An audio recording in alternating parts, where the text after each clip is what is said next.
Today's headlines. 9 former cabinet members of the Aquino administration face plunder charges over the anomalous MRT-3 maintenance contract. President Duterte offers to China the right to open a third telecommunications company in the Philippines. The Davao City Local Peace Committee is set to ask the Armed Forces of the Philippines for a holiday truce with communist rebels. And Boholana weightlifting champion Ellen Rose Perez announces plans to join the Tokyo Olympics in 2020. Good day, I'm William Theo. Welcome to the PNA Newsroom.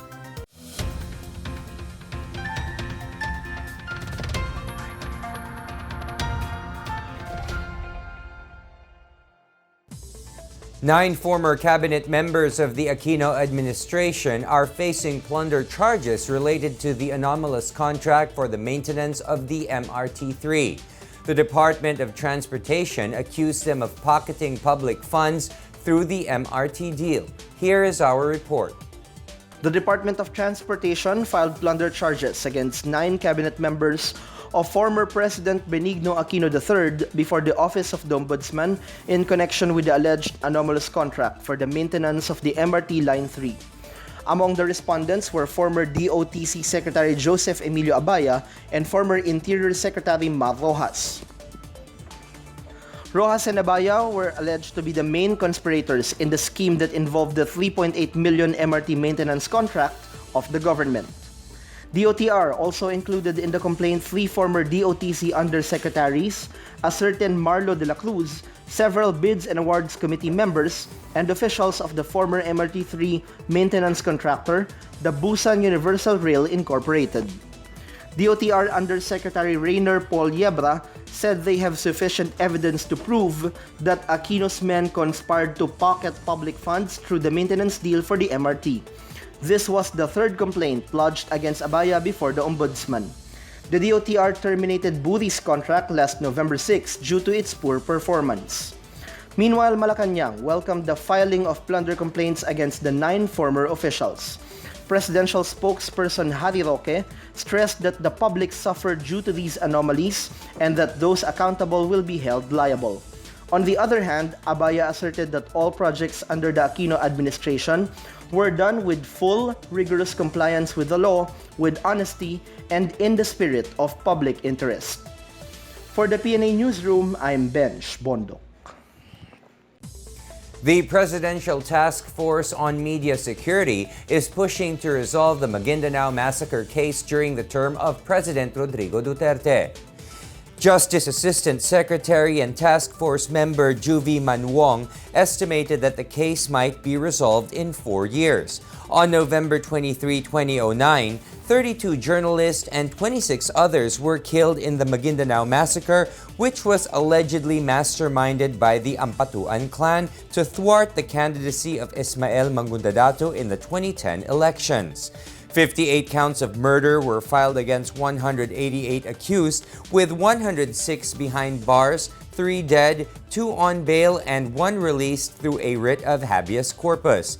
The trial has been running for 8 years. The task force is chaired by Justice Secretary Vitaliano Aguirre, with PCOO Secretary Martin Andanar as Vice Chairman and Undersecretary Joel C. Egco as Executive Director.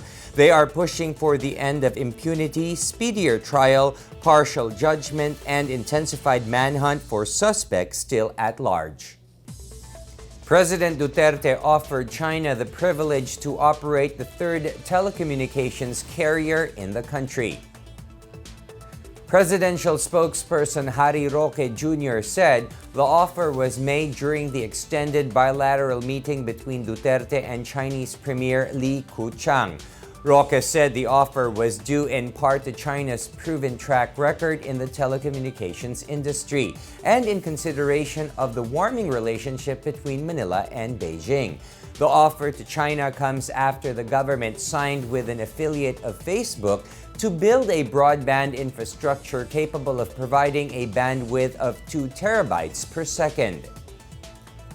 It also aims to end the existing duopoly between Smart and Globe Telecom and improve cellular technology, internet speed, and access. Roque said that the process of breaking the duopoly should have been sooner had then Information and Communications Technology Secretary Rodolfo Sala Lima signed the deal way back in December 2016. Sala Lima was asked to resign due to conflict of interest. The Metropolitan Manila Development Authority, or MMDA, proposed to increase the penalties for public utility buses that violate the yellow lane along EDSA. MMDA Assistant General Manager for Planning Jojo Garcia proposed a 700 peso fine and charges of reckless driving against yellow lane violators. The MMDA currently imposes a 200 peso fine for buses violating the yellow lane, while private vehicles that are using the yellow lane are fined 500 pesos. The MMDA was able to apprehend 585 private vehicles and buses during the first day of the strict enforcement of the yellow bus lanes on Monday. It likewise started its dry run of the implementation of the motorcycle lanes with its full enforcement on Wednesday. Garcia said time travel improved following the implementation of these policies, with point-to-point buses running from North Avenue to Ayala Avenue in 50 minutes from 1 hour and 20 minutes. A small-scale miner filed a criminal complaint against Caloocan City Representative Edgar Erice and 5 others for duping the government and their business partners of billions of pesos in mining revenues. Rodney Basiana filed charges of falsification of public documents before the Surigao City Prosecutor's Office against Erice, Liberal Party financier Patrick Gutierrez, and 4 others. Basiana said they earned 2.8 billion pesos in revenue from unauthorized operations of their mining firm SR Metals Incorporated, or SRMI. He said the respondents, who were all members of the board of SRMI in 2005, falsified claims over an 81-hectare area in Tubay, Agusan del Norte held by Basiana Mining Exploration Corporation. He found out that Erice and Gutierrez forged Basiana's mining application dated 1997 by making it appear that SRMI applied for the application. Basiana insisted that SRMI was organized and registered with the Securities and Exchange Commission only on May 10, 2005. He said that by using fake documents, SRMI was able to engage in small-scale mining and large-scale mining operations in Tubay. The Court of Appeals upheld the Office of the Ombudsman's order dismissing Iloilo City Mayor Jed Patrick Mabilog from his post. The CA Special First Division junked Mabilog's petition for lack of merit. It also denied Mabilog's plea for a issuance of a temporary restraining order to halt the Office of the Ombudsman from implementing its order. Mabilog was ordered dismissed after the Ombudsman found him guilty of serious dishonesty for failing to explain how his wealth grew from 2012 to 2013. His statements of assets, liabilities, and net worth in 2013 worth 68.3 million pesos showed an unexplained increase of 8.9 million pesos from his 2012 records. He was also meted the accessory penalties of cancellation of civil service eligibility, forfeiture of retirement benefits, and perpetual disqualification from holding office. The former mayor was one of the local officials President Rodrigo Duterte has linked to illegal drugs, an accusation Mabilog has repeatedly denied. He was succeeded by his vice mayor Jose Espinosa III. Still to come, the Department of Transportation require bidders to undergo procurement processes digitally.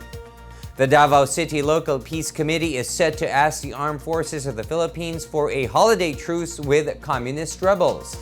These and more when the PNA Newsroom continues.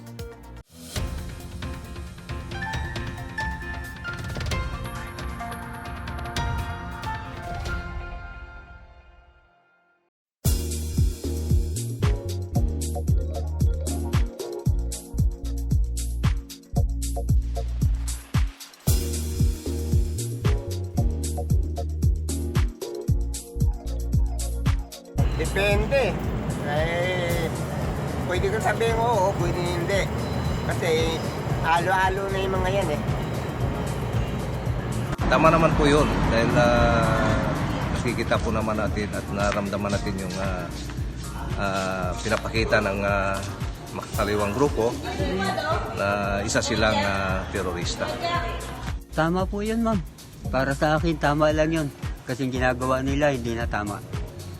Hindi na po sila, wala na po silang pinaglalaban eh. Pansarili na lang po eh. Tumutuno sila sa mga tao doon ata sa ibang probinsya na parang may magulungan ng pera o kaya supply. At the same time, parang against sila sa katiwalaan ng government. So parang nakakatulong po sila.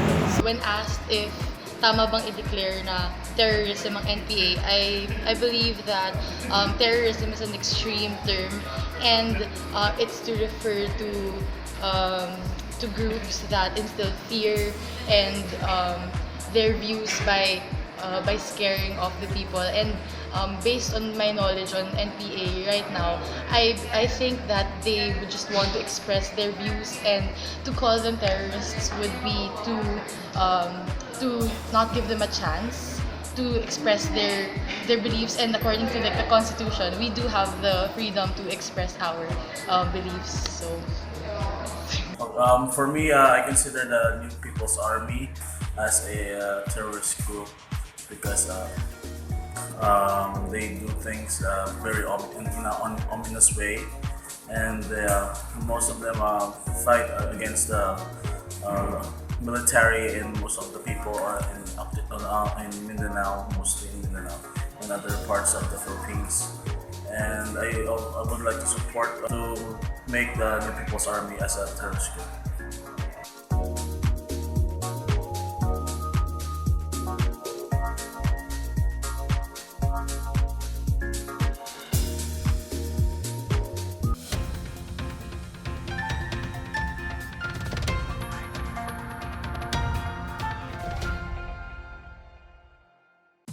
The Department of Transportation will now require bidders to file electronically their procurement-related documents as part of efforts to make its bidding process more transparent and efficient.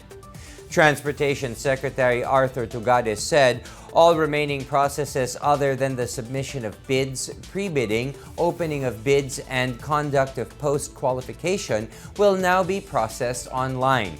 During the pre-bid conference, bidders and their representatives are required to register their respective business email addresses. Written communications related to procurement shall be coursed through the DOTR's official email account that would be set up by the Bids and Awards Committee, or BAC. Notices such as meetings, single or lowest calculated bidder, submission of post-qualification documents, award of contract, and notice to proceed shall be coursed through the BAC email. The BAC Secretariat and Procurement Divisions will monitor the strict implementation of the guidelines. All activities that have started prior to the issue of the guidelines shall continue with the manual filing procedure. Japan, China, South Korea, and the ASEAN member nations emphasized the need to pursue an open trading system for the region. In a joint statement, the ASEAN and the Plus 3 countries noted that total merchandise trade between the 13 states in 2016 amounted to $694 billion.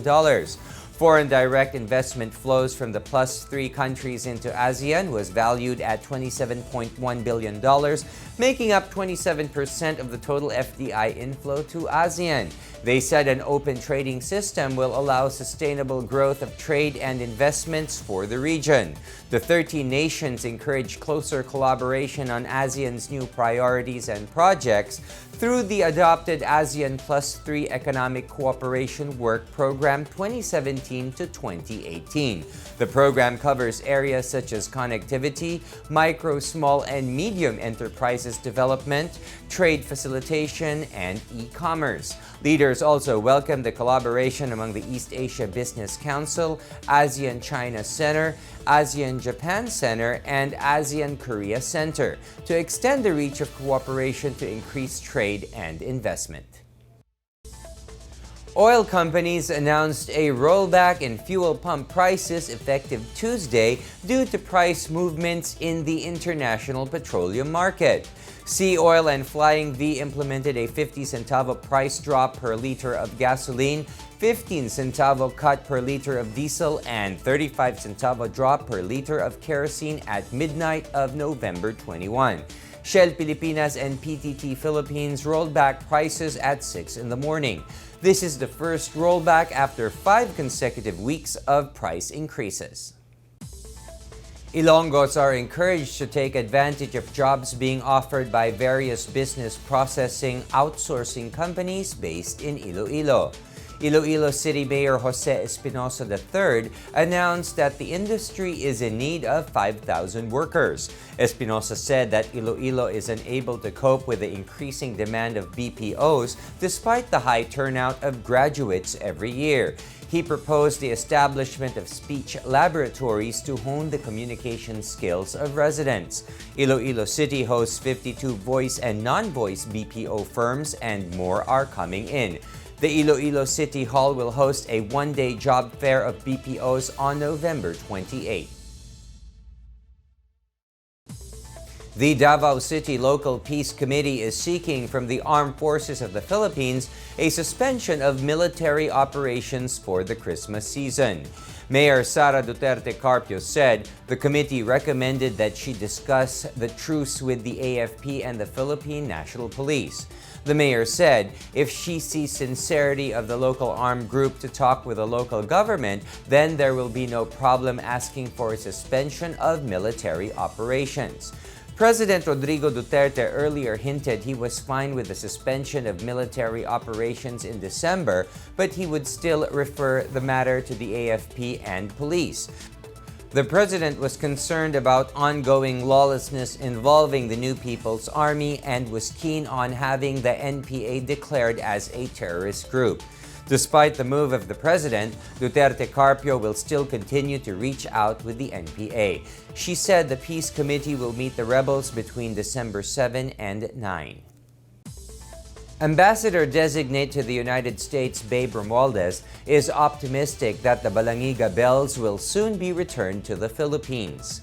U.S. Defense Secretary James Mattis earlier assured President Rodrigo Duterte that he will do everything in his capacity to bring back the war artifacts. Romualdez said that the return of the bells is certain should come a time that only the Defense Secretary would need to authorize it. U.S. Ambassador to the Philippines Sung Kim in July already said America is willing to return all 3 Balangiga bells as both sides explore resolution at an earlier date. The bells were taken from the Balangiga Church in Samar by American troops as a war booty from the Balangiga Massacre in 1901. One bell is displayed at the 9th Infantry Regiment at Camp Cloud in South Korea, while the other 2 are at F.E. Warren Air Force Base in Cheyenne, Wyoming. Duterte first demanded for the return of the bells during his second State of the Nation address. Up next, Boholana weightlifting champion Ellen Rose Perez announces plans to join the Tokyo Olympics in 2020. Barangay Malalag in Sarangani celebrates the 15th year of the Kakanin Festival. These and more when the PNA Newsroom returns.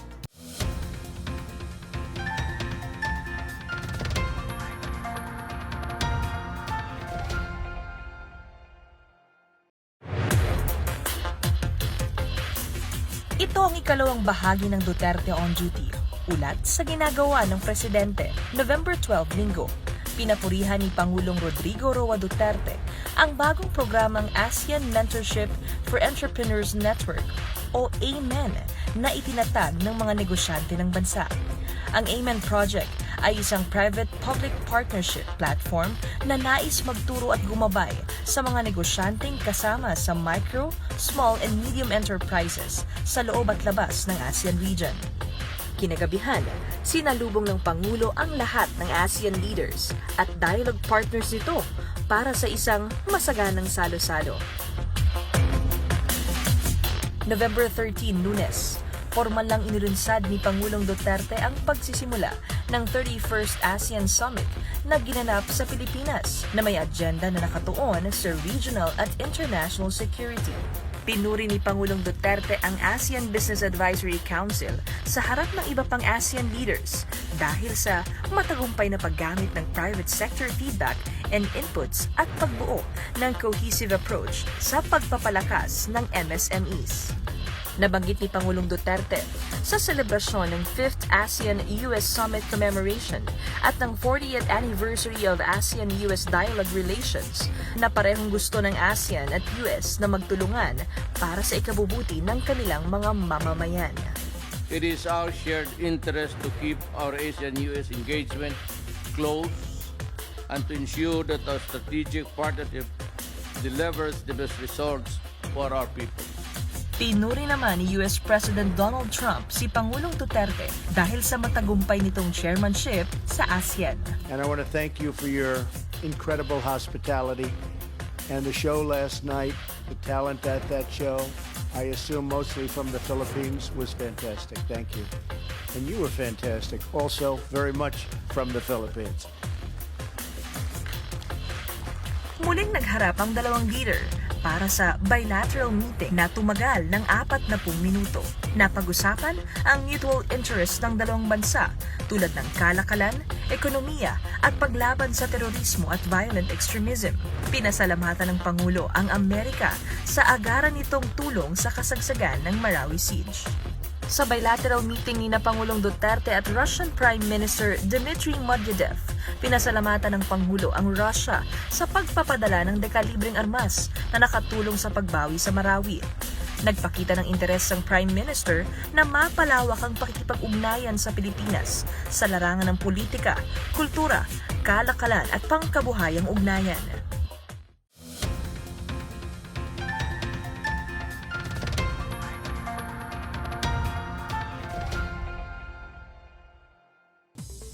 Boholana weightlifting champion Ellen Rose Perez has set her sights on winning her own Olympic medal.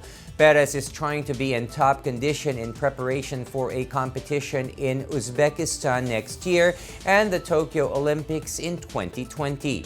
Perez said she is focusing to become the weightlifting pride of the country. The 19-year-old aims to one day replicate the feat of her idol, Olympic silver medalist Hidlin Diaz. Diaz's victory in Rio de Janeiro, Brazil in 2016 ended the Philippines' 20-year Olympic medal drought. Perez captured the gold medals in the Asian Cup and the Asian Inter-Club Weightlifting Championships, both held in Yanggu, Gangwon Province in South Korea last month. Perez presented her medals last week to Bohol Governor Edgar Chato and Tagbilaran Mayor John Gisnel Yap. The province recognized her achievements as she was one of the awardees during the recent Carlos P. Garcia Day last November 4 for her exploits in weightlifting. Visitors in Barangay Malalag in Sarangani got the chance to eat free kakanin as the town celebrated the 15th year of its Kakanin Festival. Here is our report. Barangay Malalag in Maitom, Sarangani celebrates the Kakanin Festival every November. The Kakanin Festival showcases different kakanin made of rice such as puto, tinudok, suman, tinagtag, patupat, sapin-sapin, espasol, and other kakanin. Maitom is the biggest rice-producing municipality in Sarangani. Malalag celebrated its 15th Kakanin Festival and 31st Barangay Fiesta last November 17. Over 200 visitors and guests partook of different kinds of kakanin for free. Competitions were also held for the best kakanin. Purok Liwliwa won first place, followed by Saranay and Ranyag. With the theme, Barangay's Continuing Progress, a Shared Responsibility, residents were urged to become responsible and united in making the barangay a better place to live in, despite having diverse beliefs in culture and religion. For the PNA Newsroom, I'm Janice Cave.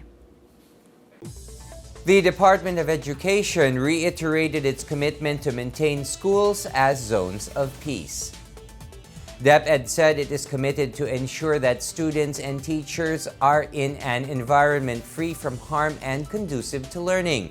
Education Secretary Leonor Briones said DepEd emphasized that education should not be delayed. Briones reiterated the need to adhere to the declaration of schools as zones of peace. During the Marawi crisis, Briones required all schools in Mindanao to post streamers designating them as peace zones. She explained that schools worldwide are treated neutral zones in areas where there is armed conflict. Last March, during the second International Conference on Safe Schools in Buenos Aires, Argentina, DepEd urged the government to sign the Safe Schools Declaration and the guidelines for protecting schools and universities from military use during armed conflict.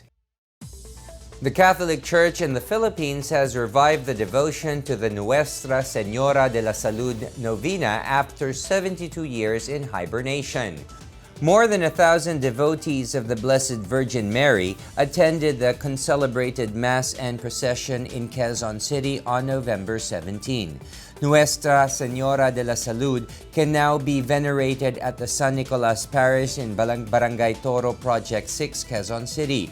It was the first time in 72 years that the image was shown to the public. Nuestra Señora de la Salud was the title given to a small image of the Virgin brought in 1634 from Mexico.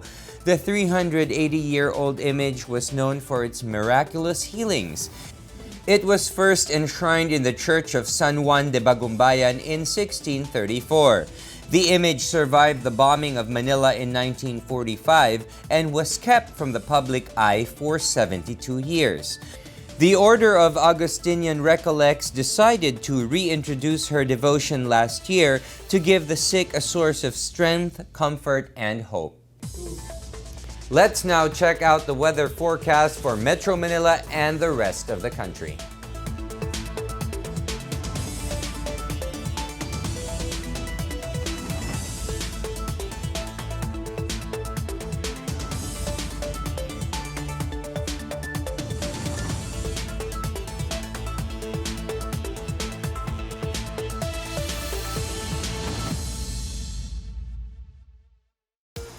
Here's another look at today's headlines. 9 former cabinet members of the Aquino administration face plunder charges over the anomalous MR3 maintenance contract. President Duterte offers to China the right to open a third telecommunications company in the Philippines. The Davao City Local Peace Committee is set to ask the armed forces of the Philippines for a holiday truce with communist rebels. And Boholana weightlifting champion Ellen Rose Perez announces plans to join the Tokyo Olympics in 2020. The holidays are coming soon. It's 34 days before Christmas. For more stories, please log on to www.pna.gov.ph or visit the PNA page on Facebook and Twitter. And that's your daily dose of the hottest news and the latest information that you need to know from the PNA Newsroom. I'm William Theo. Good day.